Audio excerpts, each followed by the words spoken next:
Est-ce que tu me suis? Tu dois avoir une chose que tu pourras convaincre l'autre afin de te suivre. Voilà pourquoi nous parlons de la visitation. Le Dieu que je suis venu te présenter, il change beaucoup de choses. Le Dieu que je suis venu te présenter, il peut t'enlever de la poussière et il t'élève. Le Dieu que je suis venu te présenter, il peut t'enlever célibataire et il te rend marié. Le Dieu que je suis venu te présenter, il peut enlever dans ta vie et il te donne la guérison. Je veux que tu comprennes une chose dans ta vie. Tu as besoin de Dieu. Dieu n'a pas besoin du mot tu pries, non. D'autres choses, tu les auras quand tu vas commencer à chercher Dieu. Aussi longtemps que tu n'as pas cherché Dieu, tu ne les auras pas. Et toutes choses, tu n'obtiendras pas par la prière.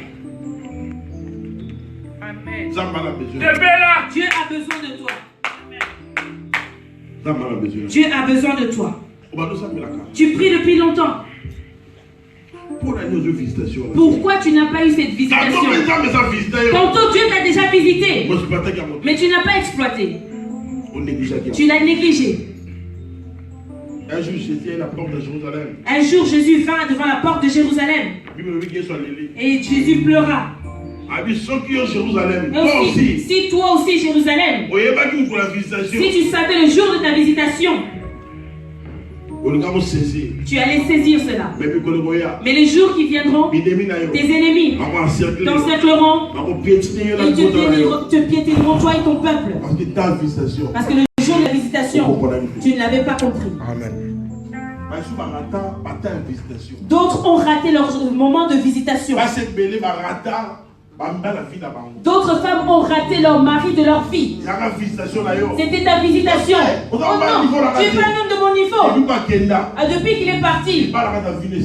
Et le mariage aussi, il n'y a pas dans ta vie. Amen. Non, je te dis. Toi, tu as besoin de mouvement, de l'ambiance. Oh non, il y avait l'ambiance. Mais l'ambiance dans ta vie, qu'est-ce que ça a fait? Dans ta vie, le salut est personnel. Le salut n'est pas collectif. Tu peux venir chanter, danser. Oh non, tu n'es pas venu, c'était grave. On ne pouvait pas rentrer, c'était vraiment bondé. Oui, vous étiez remplis. Mais maintenant toi, qu'est-ce que tu as eu? La prière c'est devenu comme une mode. Prier c'est devenu comme une mode. Quelque part parce que Quelque part, c'est parce que nous, les leaders, nous avons mal présenté le réveil. C'est pour ça que quand tu viens dans l'église, tu as besoin de devenir pasteur. Tu veux uniquement servir le Seigneur ici. Alléluia. Tu peux venir dans l'église et Dieu peut aussi faire de toi un ministre. Mais tu es chrétien. Tu peux être ambassadeur, mais tu es chrétien. Pourquoi tu bloques ta vocation pour être toujours pasteur?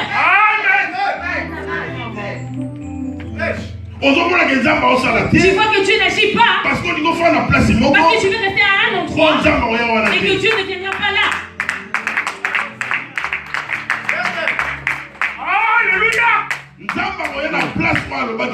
Dieu viendra à la place où il est destiné de venir.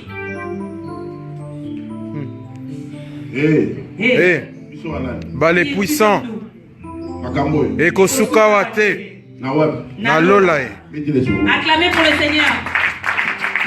Acclamez, soyez gentils, des vraies acclamations.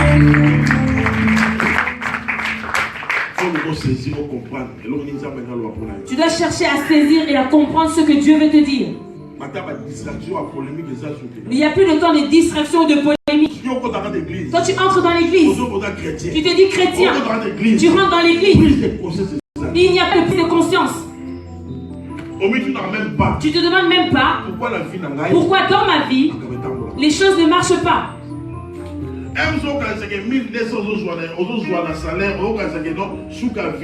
Tu penses peut-être les 1200 euros que je reçois dans ton salaire, vraiment, la vie est finie, c'est là le summum.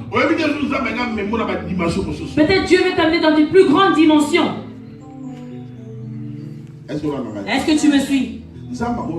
Dieu peut faire, il permet, peut-être tout ce que nous sommes venus faire ici, uniquement pour toi. Tu es venu mais tu n'as même pas de conscience. Tu regardes l'autre à droite et tu regardes à gauche, mais Dieu parle. Malheur à Jérusalem. Parce que quand Jésus t'avait visité, il ne savait pas. Beaucoup de personnes, leurs filles, ont des problèmes. Parce que le jour de la visitation, ils n'avaient pas saisi. Si Israël est toujours resté avec des guerres et des guerres, parce qu'il n'avait pas saisi le temps de la visitation. Bien aimé, Dieu a besoin de toi. Dieu a besoin de toi. Tu ne sais pas pourquoi Dieu t'a mené dans l'église. Tu es là dans l'église, ton travail, toujours critiquer ton pasteur, pour le mal de ton pasteur.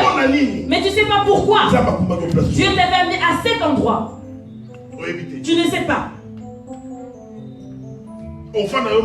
Tu vas rester toi-même. Toi un jeune. Maman Sarah. Une maman âgée.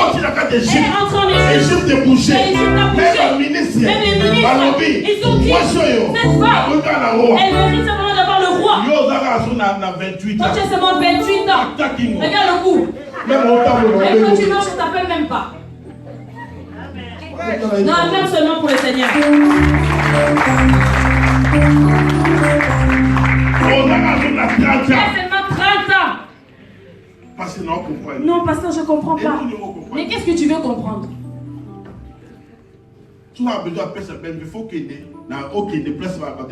Si tu as besoin de la pièce de la BMW, tu dois aller au concessionnaire de BMW. Quand tu as besoin de comprendre les choses de ta vie, retourne au Créateur. Amen. Retourne au Créateur. Tu es facilement rapide pour aller chez l'assistante sociale. Tu respectes même. Oh non, chez l'assistante sociale. Tu as tous les respects. Mais le pasteur que Dieu a établi devant toi pour changer beaucoup de choses dans ta vie. Non, bien aimé. Tu ne comprends pas. Un jour, Élisée, il venait avec des problèmes. La Bible dit, les adolescents, c'est là où je vois la colère de Dieu. On parle des adolescents. On parle des adolescents. Ils se moquaient d'Élisée. Un homme de Dieu. Et au chaud, ils se moquaient de lui. Mon remonte chauve. Vous savez le soir de ses enfants. Vous savez le soir de ses enfants. Aussi longtemps que tu n'aimes pas ton pasteur, ne demeure pas dans cette église. Amen. Amen. Quand tu n'aimes pas cette personne, tu écoutes ses prédications, ta vie est détruite. Amen. Aussi longtemps que tu ne l'aimes pas, tu le détestes, ne demeure même pas là. Cherche une autre église. C'est la vérité. Ah oui. Est-ce que je peux parler? Est-ce que je peux parler? Comprends le temps de visitation. Israël n'a pas saisi le temps de visitation. Moïse dit aux enfants d'Israël, vous ne sortirez pas les mains vides. Vous sortirez. Et chacun a son voisin, sa voisine. Demandez de l'or. Des vases. Tu entends des vases d'or. Nous, notre christianisme, c'est vraiment un christianisme médiocre. Si une personne veut venir à l'église, il va prendre les pièces rouges, il met dans la poche. Alors pour lui, chez Dieu, on donne les déchets. Mais une fois que tu manques, tu commences tes prières. Si on te dit donne-moi les sujets de prière, tu verras dans la liste. Seigneur, je veux un mari chinois, avec les yeux bridés. Samouraï. C'est vraiment des requêtes difficiles. Mais ce que Dieu a besoin, tu ne le fais pas pour lui. Ce n'est pas Job qui avait parlé, mais c'était la conversation entre les divinités. Là-bas dans les cieux. C'est Dieu qui témoignait pour Job. Tu n'as pas vu mon serviteur parce qu'il est intègre, il est droit et craignant Dieu. C'est Dieu qui rendait témoignage de Job. Toute personne qui vient ici en Europe, s'il a besoin de séjour, on lui demande des preuves d'intégration. Mais pourquoi dans la vie chrétienne, on ne veut pas s'intégrer? On ne veut pas s'intégrer. Un juif, s'il est ici, s'il est dans leur maison, tu verras comment il va se comporter. Amen. Parce qu'il sait que je suis ici, c'est notre maison. Mais nous les chrétiens, montrez-moi où les chrétiens ont construit, ont bâti quelque chose à cause de ces choses. Amen. Mais tu vas voir, les musulmans sont en train de bâtir. Parce qu'ils ont appris la foi avec les œuvres. Vous avez seulement appris la foi seulement. Amen. Qui est le roi? C'est pour ça que tu verras dans notre communauté, tu verras rarement un ministre ou un ambassadeur prier. Parce qu'avant il y a la cadre d'abord, faut rassurer la sécurité. Parce qu'avant de venir dans ce cadre-là, il doit d'abord rassurer sa sécurité. Parce que l'endroit où est-ce qu'il va, est-ce que cet endroit-là sera bon? Alléluia. Amen. Mais qui peut faire que ces choses-là arrivent? C'est vous. Lors que Moïse avait demandé aux enfants d'Israël de demander à leurs voisins, c'est avec ça qu'ils avaient construit les tentes. Ils ont construit toutes les choses que Moïse avait demandées. Mais s'il n'était pas sorti avec, qu'est-ce qu'il allait donner à Dieu? Mais toi, tout ce que tu vois chez Dieu, c'est la gratuité. Comme nous sommes ici assis là, c'est aussi gratuit. On avait dit Alléluia Seigneur. Change de vision, bien-aimé.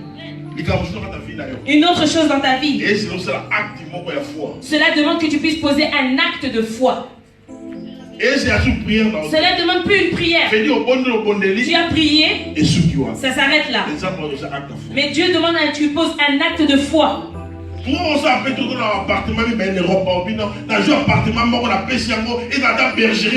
Pourquoi tu ne peux pas faire? Tu as 2 appartements ici en Europe, tu en prends un et tu dis que ça devient une bergerie pour la maison du Seigneur. C'est bien c'est bien. C'est bien quand tu demandes au pasteur, donne-moi. Pasteur, priez pour la Mon Seigneur, pasteur, donne-moi. Fais ceci, pasteur. C'est bien de demander, c'est facile. Maintenant, si on te demande de te demander ce que toi tu demandes, ça devient difficile. Est-ce que je peux parler?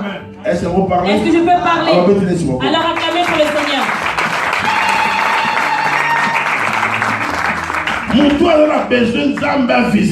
personne qui a besoin que Dieu le visite, cette personne elle se prépare parce qu'elle a compris que Dieu veut le visiter, me visiter. Comme tu es venu, est-ce que tu t'es vraiment préparé pour cette campagne? Et tu te préparais pour cette campagne? Moi, ma vie a changé au travers d'une campagne. Ce que je vous dis, c'est un témoignage vivant, frère. C'était pendant une croisade. Et je n'étais pas infidèle. Je servais déjà Dieu. Et mes frères sont là. Mais un autre homme de Dieu, il venait de loin, il venait du Brésil, il m'a dit, il a dit aujourd'hui, Dieu m'a dit, il y a des personnes qui me béniront. Moi là où j'étais assis, je me suis dit en moi-même dans mon cœur, parmi les personnes qui vont te bénir, je te bénirai aussi. Bien-aimé, le domaine spirituel, il y a beaucoup de réalités. Il y a beaucoup de réalités. Je connaissais une sœur au Congo. Je l'appelle sœur parce que nous sommes des chrétiens et c'est notre langage. Donc à l'époque, on pouvait l'appeler tantine. Parce que nous à l'église, il n'y a pas de tonton ni de tantine. Amen. Donc les tontons ne connaissent pas l'importance de l'offrande. S'il entend les choses de l'offrande, il rit dans l'église parce que c'est un tonton. Cette sœur, si elle prend un mari, le mari doit mourir. Est-ce que tu me suis? Son premier mari est mort. Après, elle s'est remariée. Le deuxième mari est mort. À l'époque, j'étais en Afrique. Elle avait déjà perdu 4 maris. Déjà 4 maris qui sont morts. Quand tu vois déjà le premier et le deuxième meurent, tu ne peux pas comprendre.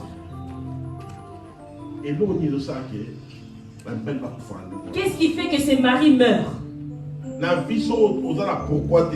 la vie, si tu ne te poses pas le pourquoi, quand tu vas te coder contre quelque chose, vraiment, ce sera la mort. Est-ce que tu me suis? Dans la vie, il faut se poser la question pourquoi? Pourquoi ça, cela m'arrive? Pourquoi je vois telle chose arriver? Pourquoi telle période je vois ainsi? Est-ce que tu me suis? Acclamez seulement pour les Seigneurs. Non, mettez-les ma boca solo. Mettez-les ma boca bien. Mettez-les ma boca kimia. Mettez-les ma boca tranquillité. Mettez-les ma boca pour la guérison. Mettez-les ma boca pour la délivrance.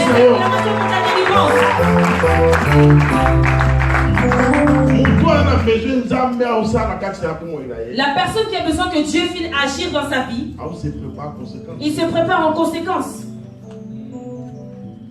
Moi, je suis la femme à perte de sang. La femme de la perte de sang. Elle avait compris l'importance de Dieu. Toute sa vie, elle avait la perte de sang. Donc moi, cette femme, elle était privée de beaucoup de choses. C'est la Bible qui dit. Elle a gaspillé ses biens pour sauver sa vie. La personne qui a vraiment compris les choses de Dieu, pour sa vie, il fera tout. Il fera tout.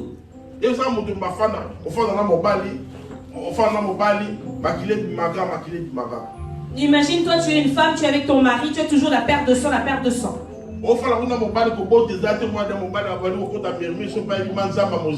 Tu vois, tu es avec un homme, même si vous n'arrivez pas à avoir des enfants, tu verras que cet homme, même s'il ne connaît pas bien le Seigneur, commence déjà à murmurer. Est-ce que tu me suis? Mais cette femme avait besoin de la visitation. Elle avait besoin de la visitation. Bien aimé, au moment où nous parlons, il y a des personnes qui marchent dans la rue. Ils payent les avions. Ils payent même la première classe. Il a besoin de la visitation. Mais comme toi tu es là, tu as beaucoup de choses, mais tu n'arrives pas à saisir. Tu vois vraiment une personne qui paye son avion. Il part au Nigeria.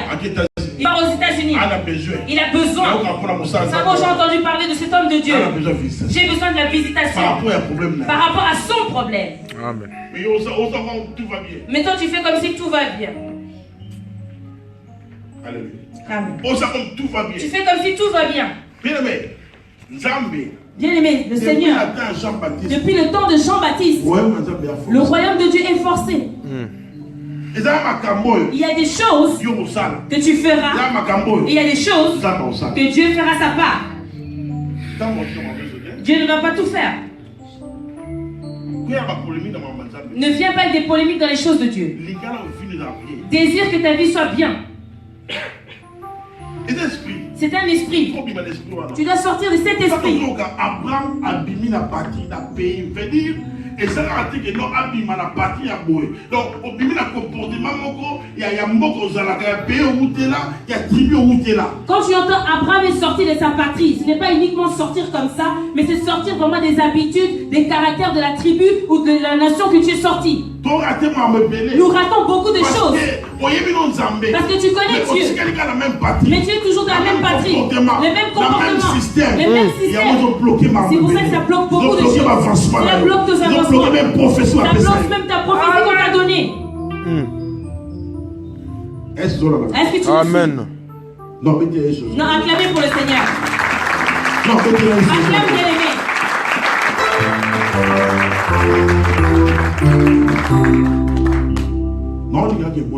Je vais aller prier. Mais avant d'aller prier, je veux vraiment que tu t'ouvres le nom de toi. Tu sais que Jésus dans son village natal n'a pas prié pour beaucoup de gens. Il a prié seulement pour ceux qui étaient préparés. Ma main, si elle te touche, la chose que tu cherches, tu l'auras. Cette main. Aujourd'hui, cette main aussi ne touchera pas beaucoup de personnes. Je prierai pour toi à distance. Ça touchera la personne vraiment qui est ouverte au nom de lui. Est-ce que tu me Amen. Est-ce que tu me suis? Dieu a besoin de toi. C'est le temps pour toi. Le temps où Dieu te cherche pour te visiter. Dieu a besoin de te visiter. Tu dois t'ouvrir au-dedans de toi. Si tu ne t'ouvres pas, Dieu ne pourra pas faire. Dieu a besoin de toi. Dieu est venu dans la maison de Marthe. Il a visité Marthe. Mais elle-même, la personne qu'on est venu visiter, elle était